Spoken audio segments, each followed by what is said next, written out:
Welcome on in to another episode. It's NASCAR Coast to Coast presented by our friends at Wilner Engineering. In the air, around the world, and on the road, Wilner is trusted to be seen, trusted to be heard, and trusted to perform. As always, MRN pit reporter Chris Wilner alongside my trusty cohort Kyle Rickey, one of our MRN turn announcers and booth play-by-play guys. Kyle, we are in the end of March. I celebrated my birthday kind of with you at Circuit of the Americas, although it was on Monday.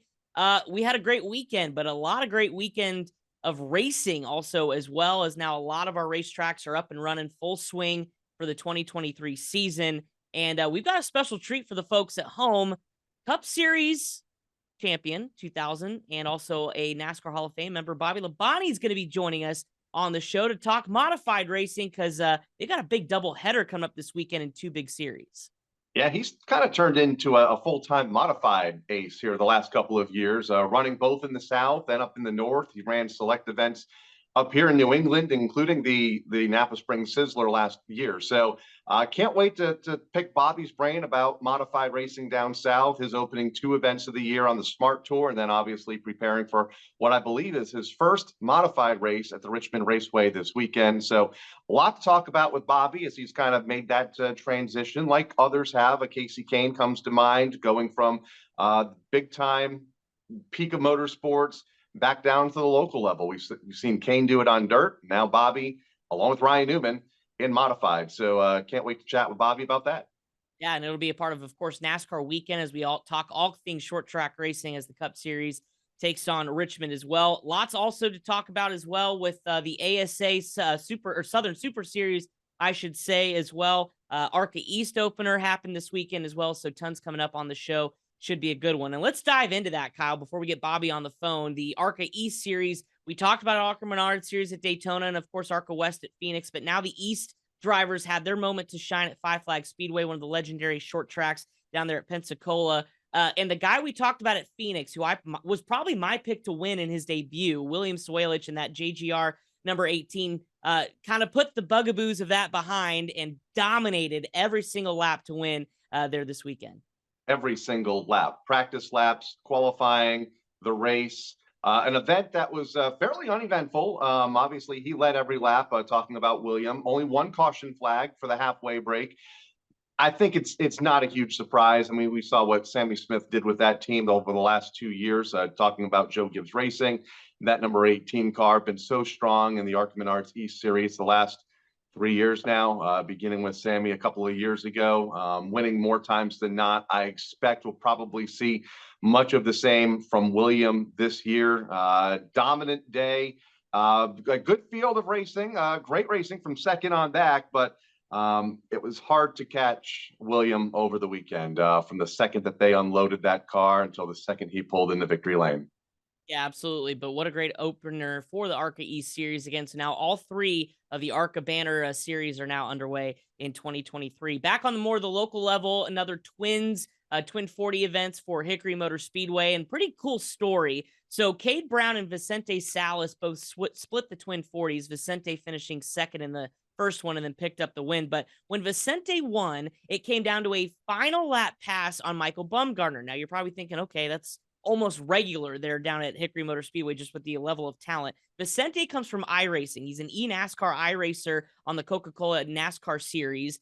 And this was his literally second weekend in a real stock car. He goes out and wins the race on a final lap pass against a guy who also is making one of his rare debuts. I think he only has 3 weekends in the car, in Michael Bumgarner. And Michael was absolutely devastated. I mean, we've all been through heartbreaks. I know in my racing career, I've lost races on the final lap. It's not a good feeling, but Vicente goes over amidst all his celebrations and embraces Michael with a big old hug and gives him some positive words of encouragement. Thought that was the coolest moment of the weekend. So Michael Bumgarner's the leader and led most of that second 40 lapper.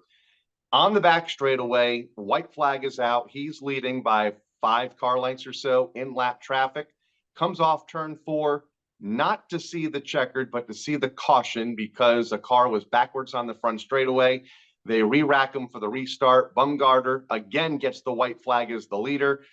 And then the crossover by Vicente on the back straightaway of the final lap for him to claim his first win. And like you mentioned, one of his first starts just his second weekend in a car. Bumgardner almost in tears. It was really close. He was holding it back well in victory lane post race because he saw the white flag not once but twice as the race leader, and just barely lost out there at the end. So an eventful second race of the night at the Hickory Motor Speedway. Caden Brown pretty much led every lap wire to wire in race number one. So another fun night. Not as much controversy this week at Hickory, which was nice to see.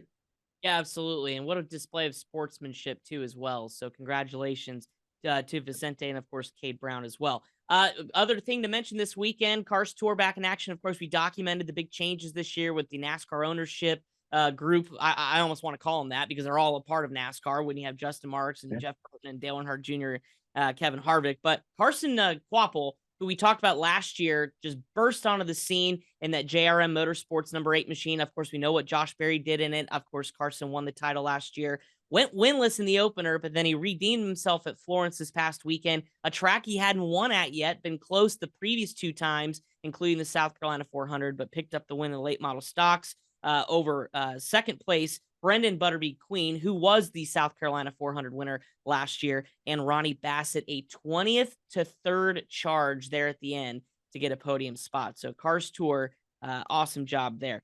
Bobby Labonte's on the phone, Kyle. So we got to get to him. You don't put a Hall of Famer waiting in the wings too long.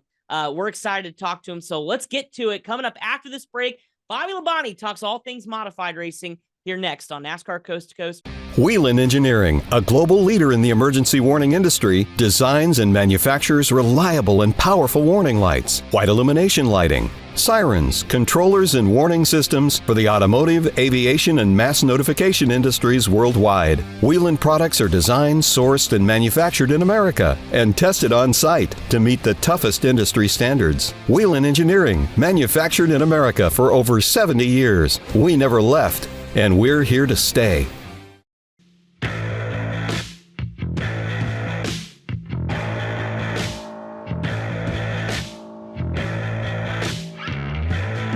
Welcome back into NASCAR Coast to Coast, presented by Whelen Engineering. As promised, 2000 NASCAR Cup champion and NASCAR Hall of Famer Bobby Labonte is on the phone to talk modified racing. Bobby, I know you got a busy weekend coming up, a doubleheader between the Smart Mod Tour and, of course, the big one out Friday night at Richmond.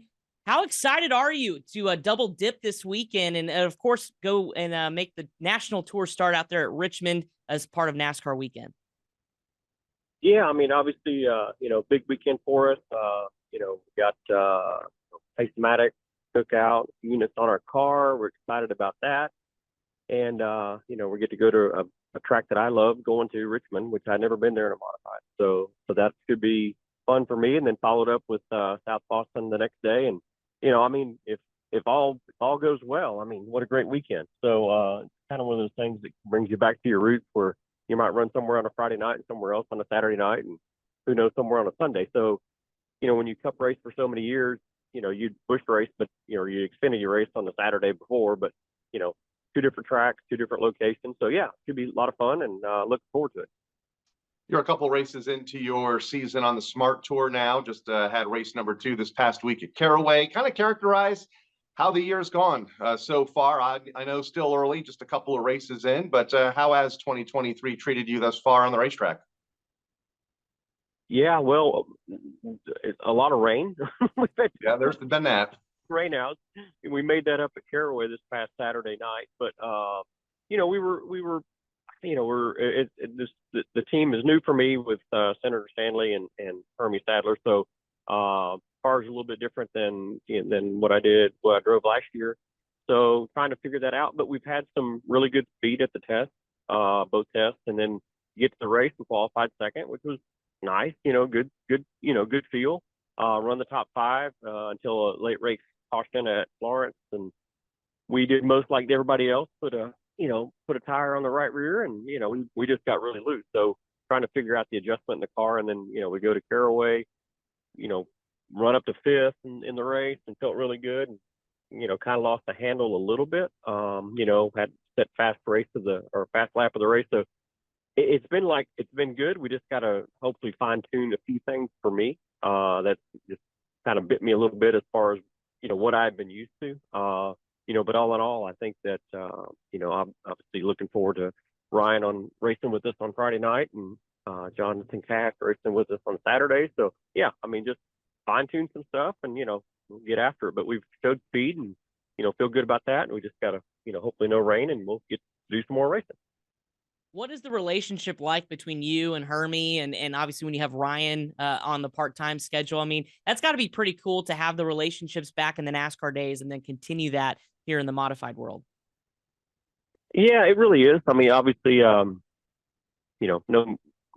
all parties for a long period of time, so getting, not like, hey, we got to get used to everybody, right? No, not really. We're pretty much, we know everybody.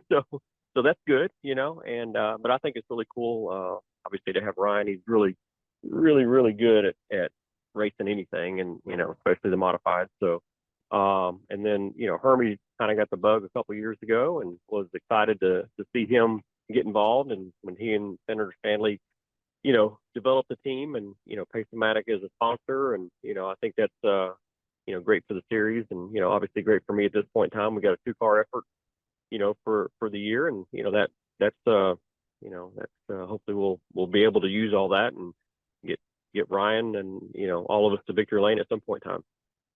You said Hermie got the bug a couple of years ago. How did you get the bug to get to this level of the sport and modified racing a couple of years back? Yeah, it was kind of funny. It was, I was my wife was going back to school, and she was at Duke, doing that every 3 weeks to go there, and then every other week to do an online full day virtual, right? Mm-hmm. So I was, weekend at home, and so Chris Williams, really good friend of mine, and he runs the Smart Tour series now, race director. He wears a lot of hats, race director, I guess we'll call him. And so he was running Bowman Gray, right? So he was driving, and he just loves, kind of, been around the sport for a long time, loved modified racing, growing up, and knows the history of it probably more than most people do. And so he was over at Bowman Gray, just having fun, racing, and, just trying his hand at it. And so he asked me, he says, hey, do you want to come over and help me, and like, just, bring your fire seat and your helmet. I'll let you drive a little bit, and maybe you can help, I mean, I was like, well, okay. Well, I've never been to Bowman Gray, and it's only like 12 miles from my house, right? So I said, all right, I'll go over there. My wife's at school, and, I mean, I wasn't doing a whole lot, right? I mean, kind of being a bum. So I, go over there, 15 minutes, I'm there. So I paid $5 to get in, for practice on Saturday morning. So he run a little bit. He said, you try it. I said, okay. I got in it, got fitted up a little bit, okay. Went out and run a few laps, and, run about 20 laps, come in, and he's like, well, it's pretty good, and Bert was there. It's one of Bert Meyer's cars, and like talked to him, and, oh, you gonna come back later and watch the race? I said, nah, so I watch a movie on TV at home and have to cook myself some dinner, I'm not, why would I want to do that, right? Mm-hmm. And so later on that day, I was like, well, you know what, I could go back over there, right? So I went over there. I paid $15 to get in, right? $15 to get in, get my pit pass, right? So I go in there and I watch these races on the back straightaway up in the tower, and I come home and I was like, damn, that was the best $20 I've spent in a long time. I've got to drive a race car. I watched 3 fights and saw a crash and a winner, all on a Saturday night at Bowman Gray. And I'm only 10 minutes from my house, 12 minutes from my house. So that kind of got me started on it. So it was kind of funny. It's like, well, so I talked to Bert, and he kind of, we figured out a car, went and practiced a little bit, and went and ran a couple races over there, and, enjoyed it. And I mean, that kind of got me going. And then a phone call from Mike Smith. His brother had COVID. And, you want to run Florence? I'm like, okay, so it's like, but then it was on like Donkey Kong after that. I'm like, okay, here we go. We're definitely, injected with the race serum at that point in time. That's awesome. How much fun are you having at this point in your career? When you look back at everything you accomplished on the NASCAR side, and then now with television and SRX, but like, just how much fun are you having at this point in your career? Well, I'm having a lot of fun. I'll be honest with you. Some days, I mean, I'm like anybody else, or I hope like anybody else. If you don't run good, you don't win, or you don't win, and you're like, okay, what can we do to get better? And then, I'm not a good. I'm like a lot of people. I'm not a good loser. I don't want to lose, but I want to have fun. I mean, because if I take it, I have to take it serious because that's just in my DNA. But if it ruins your day, then you shouldn't do it, right? Fortunately, doing this for my wife and I, we have a blast. We just go. We are always like all racing, like all aspects of it that I've ever been involved with. It's about the people, and so you meet people that you didn't know. You knew them from afar, and you get to know them. You race with Hermie and Ryan, and you know them, but you get to know them better. With Phil and Neil and the team, you get to know them better. Sponsors, and everybody at the race, fans, so it's really a great atmosphere for me. We enjoy it, and we kind of pack up like the hillbillies and Beverly Hillbillies, that is, and we we go to race, camp out, whatever, and hang out and do all that. And, so with the SRX and, obviously I can't camp out at the Fox studio, but the rest of the stuff I do. So we kind of just enjoy it. And so we are having a lot of fun, and I am too. And it's just, we definitely want to do good while we're there. We don't want to just have fun, but, we're enjoying it. And it's a different way of racing for me, different lifestyle, different fun. And, it's like I said, we've enjoyed the people and the fans, and racing in front of a Saturday night crowd is pretty awesome. There's a lot of modified options out there. You mentioned the Smart Tour, the NASCAR Whelen Modified Tour. We saw you up here at my home track last year at the Stafford Speedway running the Spring Sizzler. In fact, you've been to Stafford a couple of times now in a modified. What's your schedule look like for this year? Are you pretty much going to stick to just the Smart Tour, or should we see you, at some of these open shows up here in the Northeast? Yeah, it's there's only 52 weeks in a year, and it gets pretty busy. So life is, weekends are full, and you still have to have family life. Got to go a long ways with all that. It's got to blend in, right? And so as of right now, I know that we're obviously running 4 of the Wheeling races starting this weekend at Richmond, and we'll go to Wilkesboro, Langley, maybe not that order, Martinsville. So there's our 4 races. So they're Virginia, one obviously in North Carolina based, and then all the Smart races, which is 13-ish, I think, something like that, 12 or 13. Summertime we'll have the SRX going, so that's 6 races. And I know that Paul was asking about going up there to the Sizzler, but that's an expensive deal to go to, and so we probably won't do that. As far as I can see right now, there's maybe a couple opportunities for a race here or there along the way, as far as the open race, maybe on the Friday night at Stafford. If we don't, because the Thursday night SRX race leaves opportunity to race somewhere on Friday night or Saturday night, if it's available, right? So, that's the kind of option I've been thinking about. I think you've got a race on Friday night at Stafford after the SRX, right? Oh man, Kyle, bummer we lost Bobby in the middle of his road trip, because he was giving us some good stuff there as far as his schedule. But how cool is it for a Hall of Famer and a Cup champion to not only tell us how he got started in racing was by getting back into racing was by going to Bowman Gray? Because that seems to be applicable to a lot of folks that make their trip up to Bowman Gray. They get hooked. But to see how much fun he's having and the variety of things he's doing and the joy he gets to have doing it, that's pretty special for sure. Some Cup champions and Hall of Famers, they'll retire and completely walk away, but Bobby's still after it, and he's still getting it. I think he could pick up several wins here this year. Yeah, and like you mentioned, it kind of all happened on accident. You spent $20, and suddenly he is hooked by going to Bowman Gray Stadium, first to drive in the morning and then going to the event at night. And I can't believe he lives 12 miles away and never went to Bowman Gray until a couple of years ago. But But again, he has a whole different lifestyle. I mean, he's a Cup champion. He was on the road for so many years and so many weekends a year that, with all the appearances and everything that, he has had to do over the last, 3 decades since he moved into the Busch Series and then ultimately the NASCAR Cup Series. Probably retired and just wanted to take a breather, but then found this, this second breath of short track life, and he is back in and he is all in. It was fun to watch him at Stafford last year a couple of times in the modified. Loves the people, loves the competition, and just loves that short track atmosphere.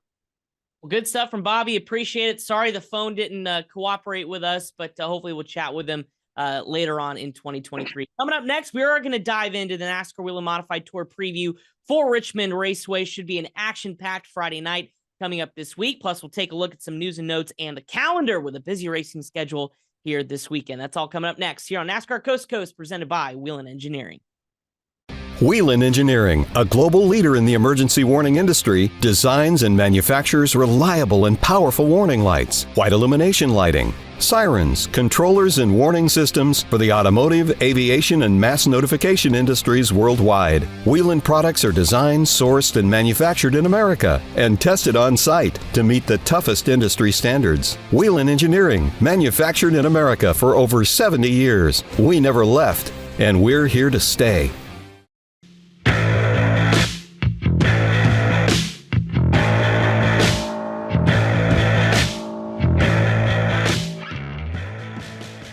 Welcome back into the studio. NASCAR Coast to Coast presented by Wilner Engineering. Rick, it's all about the modifieds this weekend at Richmond. One of the coolest races of the year, besides maybe Martinsville at the season's end. But Richmond and the modified, something goes hand in hand between them. The Virginia is racing for Racing Lovers 150 coming up Friday, 6:30 p.m. Eastern, right here on the Motor Racing Network. What can we expect? I mean, it is absolutely stacked with talent. We know Bobby Labonte and Ryan Newman are running. Who else is going to be on the docket this weekend? Yeah, I think the only driver missing right now is Ryan Preece, who won the first race back at Richmond 2 years ago. But other than that, it is a stacked entry list, including last year's winner, Justin Bonsignor, the driver that dominated and won everything at New Smyrna except the NASCAR Modified Tour race, Matt Hirschman. He'll be there, and he has since picked up a win on the Smart Tour. Doug Covey driving for Tommy Baldwin Racing, Ron Silk, who won that opening race a couple of months back at New Smyrna. So I think there's 32 cars on the entry list. John McKennedy, the defending champion, he'll be on hand. So it's going to be a great race, and I can't wait to be able to listen to it here on the Motor Racing Network as the I guess you call it the Cup crew will be there at Richmond. Several of us will be at the Texas Motor Speedway for the Truck Series race, but can't wait to listen to Alex and Jeff and Mike Bagley deliver all the action here on the Motor Racing Network from the modified race. It'll also be on Flow Racing on Friday night. Yeah, absolutely. A nice exposure for the modified tour on the airwaves of MRN coming up once again, 6:30 p.m. Eastern time on Friday night from Virginia. We'll see who can take home one of the crown jewels of the year. Kyle, some news this week. Kevin Harvick, we know his involvement with the Cars Tour on the ownership side. Like Bobby, I think got a little bit of the bug maybe as part of that deal to maybe get behind the wheel. And sure enough, he revealed he's going to be in a late model stock at North Wilkesboro this year. How cool is that? Yeah, that's a big ad to have Kevin Harvick behind the wheel of a late model, driving the number 62 in the memory of his wife Delena's dad, John Linville, who was a 3-time track champion at Bowman Gray Stadium back in the late 60s and early 70s in the sportsman division. A nice tribute, a fitting way to do it, and obviously a series now that he co-owns at a historic racetrack in the Southeast. To open a big weekend, I think all eyes are going to be on North Wilkesboro that weekend from Wednesday right through Sunday with the NASCAR All-Star Race and all the short track series that are able to participate, including the Cars Tour in the nights leading up to the truck race and to the All-Star Race. So to have Kevin there to open the week is a big deal and is obviously going to put a lot of eyes on that event, as if there weren't a lot of eyes already on that event. Let's say the hype ever since the announcement that North Wilkesboro was going to host that big weekend with the All-Star Race has already been like 10. We're on 20, level 20. I mean, it is going to be an incredible event. Cannot wait for that coming up in the middle of May. Looking at the calendar before we wrap things up, Kyle, we talked about a little bit with Bobby, doubleheader for the modified. So Smart Modified Tour on Saturday at South Boston. Matt Hirschman is also entered in that one. Bobby running for the championship with the Smart Modified Tour. What's the risk, you think, if God forbid something would happen in the Richmond race, the quick turnaround to get a car ready to go for South Boston? It's a big risk and could be a late night in the infield at Richmond or very early morning at South Boston. But thankfully, they're relatively close to each other. I think just 90 minutes or so. I mean, we made that trip over to South Boston Speedway a couple of times when covering the events at Richmond. So it's risky. Thankfully, modifieds, you can put them back together fairly quickly, depending on how big of a hit you take, obviously. But it's a risk. I don't think it's a huge risk, though. He has a good team. They'll get it done. Bobby's a smart driver behind the wheel. Should be a great race Thursday night. Hopefully there's not a lot of cautions. We haven't seen a lot of cautions on the tour the last couple of years. I say that, and it's going to turn into a demo derby on Thursday or Friday night. Hopefully it does not. But yeah, we'll see. It's a risk, no doubt, when you have two races within 24 hours. But thankfully, they're within 90 minutes of each other.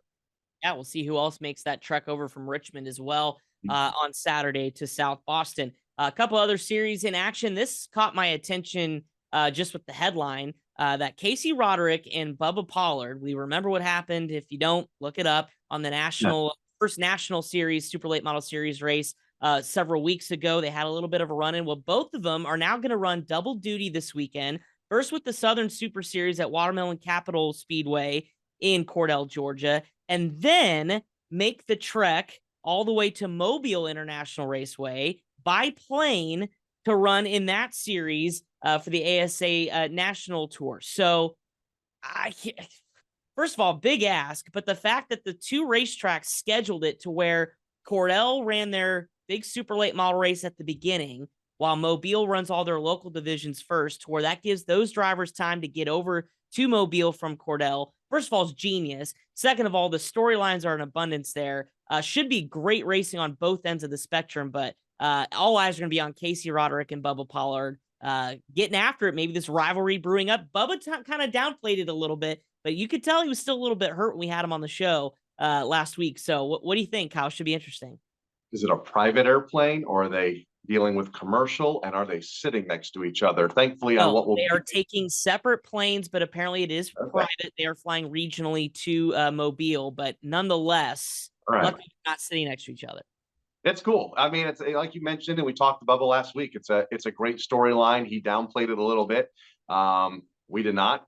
And it's going to be fun to follow this weekend, and not once, but twice, and gives two sets of fans on Saturday an opportunity to see Casey and Bubba, go at it on the racetrack. Hopefully only on the racetrack. Yeah, hopefully. And it's a star-studded field as well. The who's who of of super late models are a part of that as well. So again, the SRL national event at Mobile is part 2. Part 1 will be the Southern Super Series in Cordell at Watermelon Capital. Other racing going on this week. Hickory has their weekly shows going on. Nashville Fairgrounds Speedway, their opener, up by Kyle Rickey in his neck of the woods. Thompson Icebreaker, one of the legendary tracks up there in the Northeast as well. That should be exciting. And then, Kyle, something we need to talk about too, the ARCA Menards West Series back in action at one of my favorite short tracks on the West Coast, Irwindale Speedway. Can Tyler Reif go back-to-back? He won Phoenix. What do you think? Yeah, he's the driver that everybody's watching right now after winning at the Phoenix Raceway in Arizona a couple of weeks ago. What was an ARCA Menards Series national event, and it was a combination event with the ARCA Menards West. So we'll see which of those drivers that were at Phoenix a couple of weeks ago choose to run the West full time. I believe there's 18 right now on the entry list. Reif leading the way. You also have like Nick Jonitis, who is a regular at the Irwindale Speedway, a former champion at the racetrack. Nick will no doubt be strong come Saturday night. Landon Lewis, who finished second at the Phoenix Raceway, he'll be a favorite. Trevor Huddleston, always a favorite when the West Series takes to the racetrack, especially at Irwindale. So should be a good race. It'll be a late one for those of us on the East Coast. I believe it's 10 o'clock start time, 7 o'clock local time out at Irwindale Speedway. Like you said, one of the great short tracks of the West Coast. Absolutely. 10 p.m. Eastern on Saturday, ARCA Menards West Series, the West Coast Stock Car Motorsports Hall of Fame 150. Well, for the first time this year, the Motor Racing Network crew is going to be split in half. We have two events this weekend, a double dose of NASCAR action, and it all starts on Friday at Richmond Raceway. Of course, the Virginia is for Racing Lovers 150. We mentioned 6:30 p.m. Eastern on MRN. Our Cup crew out there will have the call for that race. Then they turn right around Saturday morning with Cup practice and qualifying at 10 a.m. Eastern on Saturday, followed immediately by the Toyota Care 250 for the NASCAR Xfinity Series. That is at 12:30 Eastern time. While they prep us up for Kyle and I will be part of the crew out in Texas. So second straight week for the Craftsman Truck Series in the Lone Star State. This time we are at Texas Motor Speedway, the 1.5 mile oval. That race will be 4 p.m. Eastern Saturday. So about a 45 expected minute window between the Xfinity Series in Richmond and our Truck Series broadcast out there at Texas. That is the Speedy Cash 250 from Texas Motor Speedway. And then, of course, Sunday, NASCAR Live Race Day kicks you off before the Cup race at 2:30 p.m. Eastern time. So, Kyle, you get a double dose of Chris Wilner. As I saw you last week, we see each other again this week. I'm excited. I'm going to see you more in Texas this year than anywhere else, I think. It's going to be back-to-back weekends. Great weekend last weekend at Circuit of the Americas, kind of going back to a little familiar territory. We've been racing at the Texas Motor Speedway for, almost 25 years, more than 25 years now. So looking forward to getting back there and seeing the crew, and should be a great event for the trucks. So lots to turn us in on MRN between everything out at Richmond and, of course, Texas Motor Speedway. Hope you can enjoy all the racing action on the Motor Racing Network. Of course, we'll recap it and talk all things short tracks next week on NASCAR Coast to Coast. Kyle, safe travels. We'll see you out there, my friend. Sounds good. Thank you. Kyle Rickey, my name's Chris Wilner. Thanks for tuning in. Our producer, Pat Jaggers, here on NASCAR Coast to Coast, presented by our friends at Whelen Engineering, on the road, in the air, and around the world. Whelen is trusted to be seen, trusted to be heard, and trusted to perform. We'll see you next week here on Coast to Coast.